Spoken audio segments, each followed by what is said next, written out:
Olá! Hoje nós vamos estudar os capítulos 23 a 25 do livro de 2 Reis, encerrando este livro. Versículos 1 a 3 do capítulo 23. Josias mandou reunir todo o povo para ouvir a leitura do livro da Aliança. Os comentaristas bíblicos têm debatido sobre o conteúdo exato desse livro ou rolo. Embora Êxodos dos capítulos 20 até o livro 23, até o capítulo 23, seja chamado de livro da Aliança, e ele é chamado em Êxodo 24, versículo 27, é improvável que somente esses capítulos de Êxodo estejam aqui em foco, pois, a julgar pelos tipos de reforma que Josias efetuou nos versículos 4 a 24, o livro era uma cópia de Deuteronômio, ou um grupo maior de leis que incluía Deuteronômio. Diante das colunas do templo, Jaquim e Boaz, Josias, à semelhança de Moisés, Josué e Joiada antes dele, liderou o povo na renovação de sua lealdade a Deus. Durante a liturgia, o povo se comprometeu a guardar os mandamentos, testemunhos e estatutos do Senhor. Versículo 4. Essa é a segunda reforma religiosa de Josias, 6 anos depois da primeira, alcançando o território das tribos do norte, que foram ocupados pelos assírios. Porém, o Império Assírio tinha decaído. Betel era um dos lugares originais onde Jeroboão I usou bezerros de ouro em um culto rival. Ao depositar as cinzas em Betel, Josias contaminou o centro religioso de Jeroboão. Versículos 5 a 7. Em Judá, as ordens de sacerdotes idólatras fundadas por reis anteriores foram destituídas ou dispersadas, em vez de serem massacradas como no norte. A admissão de sodomitas na casa do Senhor indicava a extrema degradação e uma surpreendente tolerância para com o paganismo. Josias queimou e reduziu a pó o poste ídolo, como Moisés fez depois que os israelitas adoraram um bezerro de ouro, e jogou o pó sobre as sepulturas do povo, para contaminar o poste ídolo, e não a fim de contaminar as sepulturas dos pobres. Versículos 8 e 9. Geba ficava no extremo norte de Judá e Berseba ficava no extremo sul. Josias estava centralizando a adoração do Reino do Sul de acordo com os preceitos de Deuteronômio 12. Em Deuteronômio 18, versículos 6 a 8, era permitido que os sacerdotes locais tivessem a opção de se juntarem àqueles do santuário central. Todavia, a origem incerta desses sacerdotes podem tê-los tornado impróprios para não sacrificar sobre o altar do Senhor. Eles poderiam aspirar a um papel secundário no culto do templo. Versículo 10. Tofete era o lugar preferido dos adoradores do ídolo de Moloque, o falso deus amonita. O ídolo era feito de bronze, oco, contendo brasas incandescentes no seu interior que queimavam as crianças ali lançadas. Depois deste ato de Josias, o vale de Enom veio a ser depósito de lixo da cidade.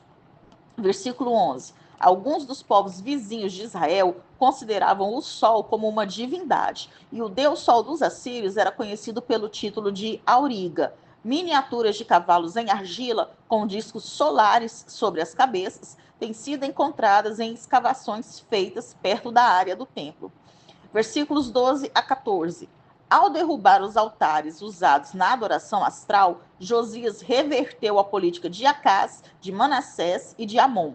O programa de Josias continuou com a profanação de todo altar ou lugar ilegítimo de adoração que ele podia encontrar. Dentre todos os reis de Judá, Josias foi ousado o bastante para derrubar os altos edificados por Salomão para os deuses de suas esposas estrangeiras, e arruinou os recintos sagrados que datavam dos dias de Roboão, nos quais havia colunas e postes ídolos. Esses altares foram profanados com ossos humanos. Versículos 15 e 16. Josias estava entrando no antigo reino de Israel. Betel era um dos 2 santuários dotados de um bezerro de ouro que Jeroboão I tinha construído para desviar o povo de adorar em Jerusalém. Josias profanou o local com ossos humanos, cumprindo a profecia predita a Jeroboão em 1 Reis 13. Versículos 17 e 18. Josias deve ter encontrado uma espécie de lápide que demarcava onde o profeta enviado a Jeroboão I tinha sido enterrado, aquele que predissera tudo que Josias havia feito. Assim, os ossos do profeta foram deixados em paz, mas Josias já tinha utilizado os ossos de outras sepulturas por perto para a profanação do templo de Betel. Versículos 19 e 20. As reformas de Josias seguiram um curso mais rígido no norte, com a matança dos sacerdotes ilegítimos. Josias profanou os altares mediante a morte dos sacerdotes nos próprios altares. Versículos 21 e 23 do capítulo 23.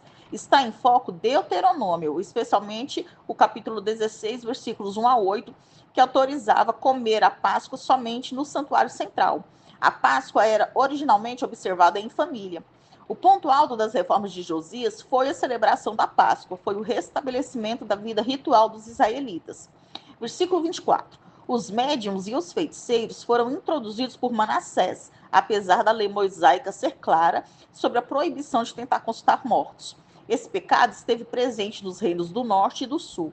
Versículos 26 e 27. Apesar da liderança moral de Josias e do avivamento e reformas espirituais que ele promoveu, Judá, como nação, se arruinara a tal ponto que sua recuperação nacional, geral e duradoura, já não seria possível. A condenação de Judá foi apenas adiada, pois tanto o povo como o sacerdote tinham um coração maligno. Por isso, depois da morte de Josias, rapidamente a nação degenerou-se espiritual e moralmente, e Deus teve de destruir o Reino do Sul 22 anos mais tarde. Versículos 28 a 30 do capítulo 23. Esse faraó governou de 610 a 595 a.C. A essa altura da história, a Babilônia era a nação mais poderosa do Oriente e o Império Assírio estava em declínio. É provável que Neco estivesse em marcha a fim de ajudar os assírios contra os babilônios que ressurgiam. Joacás, ou Jeoacás, ou ainda Salum, foi escolhido para substituir Josias, embora fosse o filho mais jovem de Josias. Ele pode ter sido escolhido em preferência a seus irmãos mais velhos por estar seguindo uma postura anti-egípcia, como aquela de seu pai. A batalha que Josias travou em Megido deteve os egípcios de tal maneira que a sua morte foi a causa da destruição final dos assírios. A pressa de Josias em ver cumpridas as profecias contra a Assíria foi instrumental no sentido de apressar também o dia em que a Babilônia levaria os cidadãos de Jerusalém ao cativeiro. Versículos 31 e 33, o povo tomou o filho de Josias, Joacás, e o constituiu rei. O faraó Neco prendeu Jeoacás e colocou Judá sob tributo. A vitória de Neco sobre Josias aparentemente eliminou o exército de Judá como uma força de combate significativa. Ribla era uma cidade que ficava às margens do rio Orontes, na parte norte do Vale do Líbano. Ela foi primeiramente usada pelo faraó Neco e mais tarde por Nabucodonosor como quartel militar. Versículos 34 e 35. Quando forçavam seus vassalos a fazer um juramento de lealdade, os reis assírios algumas vezes trocavam-lhes os nomes. A capacidade de Faraó Neco em fazer Eliaquim mudar seu nome pode ter sido uma demonstração do seu poder como suzerano. Jeoaquim cobrou imposto de seu povo para enviar tributo ao faraó. Versículos 36 e 37 do capítulo 23. Jeoaquim reinou 11 anos, de 609 a 598 a.C., e foi mais um rei que não andou nos caminhos do Senhor. Agora nós vamos estudar o capítulo 24. Versículo 1 do capítulo 24. Nabucodonosor II foi o rei da Babilônia de 605 a 562 a.C. A Babilônia derrotou Neco do Egito em uma grande batalha, em Carquemes, em 605 a.C.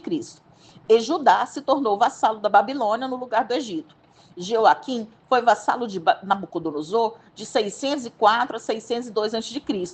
Insurgindo-se contra o conselho de Jeremias, a decisão de Jeoaquim de rebelar-se pode ter sido influenciada pela defesa bem-sucedida do Egito contra Nabucodonosor em 601 a.C., que conseguiu por um pequeno tempo afastar os babilônios para o norte.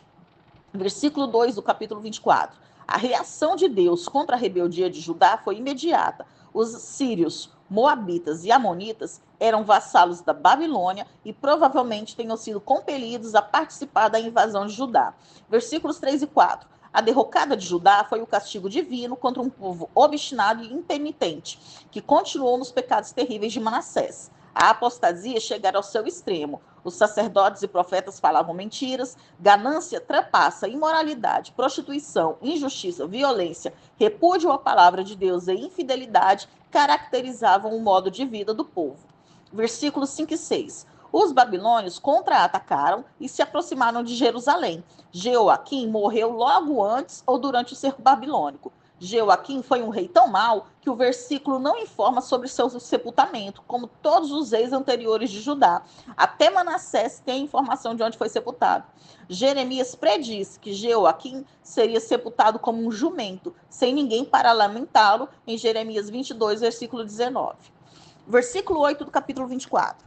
De acordo com os registros babilônicos, Jerusalém caiu em 16 de março de 597 a.C. O reinado de Joaquim deve ter começado em dezembro de 598 a.C. Versículos 10 e 12. O cerco começou em 597 a.C. e não houve muita resistência. Joaquim se entregou junto com seus altos oficiais. Quando o rei Jeoaquim era vassalo da Babilônia, Nabucodonosor levou, além de despojos, alguns dentre os jovens intelectuais judeus, como Daniel. Esse primeiro cativeiro foi em 605 a.C. Aqui, já no 8º ano do reinado de Nabucodonosor, o rei da Babilônia impõe um cativeiro mais rigoroso para privar Judá de todas as pessoas responsáveis que poderiam organizar um exército rebelde. Porém, 10 anos mais tarde, em 587 a.C., ele foi forçado a deportar todo o povo, destruindo Jerusalém e deixando apenas alguns camponeses pobres para lavrar a terra. Versículo 14. Os babilônios deportavam as classes elevadas e os líderes de terras capturadas. Dessa maneira, eles quebravam a economia dessas sociedades. Versículo 17. Matanias era irmão de Jeoaquim e filho de Josias. O nome de Matanias foi mudado para Zedequias, provavelmente para demonstrar que ele era um monarca vassalo de Nabucodonosor. Versículos 18 a 20 do capítulo 24, Zedequias foi o rei com o qual o profeta Jeremias manteve mais contato. Zedequias caiu no erro de entrar nas tramas políticas do Egito. A rebelião, declarada em 589 a.C., contava com o apoio do faraó Hofra. Agora nós vamos estudar o capítulo 25. Versículos 1 a 3 do capítulo 25. O cerco contra Jerusalém começou em 588 a.C. e durou 18 meses. E após esse tempo não havia o que comer. Um terço do povo morreu de fome e de peste, ao passo que outro terço foi morto pela espada. Versículos 4 e 5. Quando o muro de Jerusalém foi rompido, os soldados e o rei Ezequias fugiram, provavelmente pelo vale do Cedron, até a estrada para Jericó e então para a planície próxima de Jericó. Versículo 7. Zedequias desconsiderou o conselho de Jeremias, que tinha exortado o rei a render-se à Babilônia, pois o julgamento do Senhor era inevitável. Através de uma rendição pacífica, Jerusalém poderia ser poupada da destruição, mas a teimosia resistente de Zedequias só trouxe horrendos resultados para ele e para o povo de Israel. Mataram seus filhos na sua frente e a ele vazaram os olhos, pois a cegueira era uma punição comum para os cativos rebeldes no Antigo Oriente. Zedequias morreu na Babilônia. Versículos 8 a 10, do capítulo 25. Em agosto de 586 a.C., Nebuzaradã foi a Jerusalém. A terrível carnificina e destruição foi deliberada. Nabucodonosor não reconstruiu Judá, nem fez de Jerusalém uma capital provincial babilônica. E diferente do que fizeram os assírios no tratamento que deram a Israel, Nabucodonosor não importou novos colonos de outras áreas para substituírem os mortos e os exilados. Ele mandou destruir absolutamente todos os edifícios importantes e a muralha de Jerusalém. Versículos 11 e 12. Ao que tudo indica, alguns dentre os israelitas bandearam-se para os babilônios antes mesmo do cerco final, e os babilônios levaram esses para a Babilônia. Os babilônios implementaram mais uma deportação, deixando somente os pobres para cultivarem a terra, pois os pobres não pareciam ter habilidades que pudessem ser úteis na Babilônia. Versículos 13 a 17. Os equipamentos da casa do Senhor foram saqueados pelo valor do metal em si.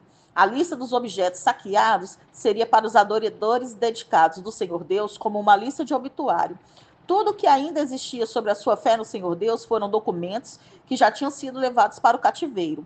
Os levitas na Babilônia continuariam a preservar e a produzir escritos sagrados. Versículos 18 a 21.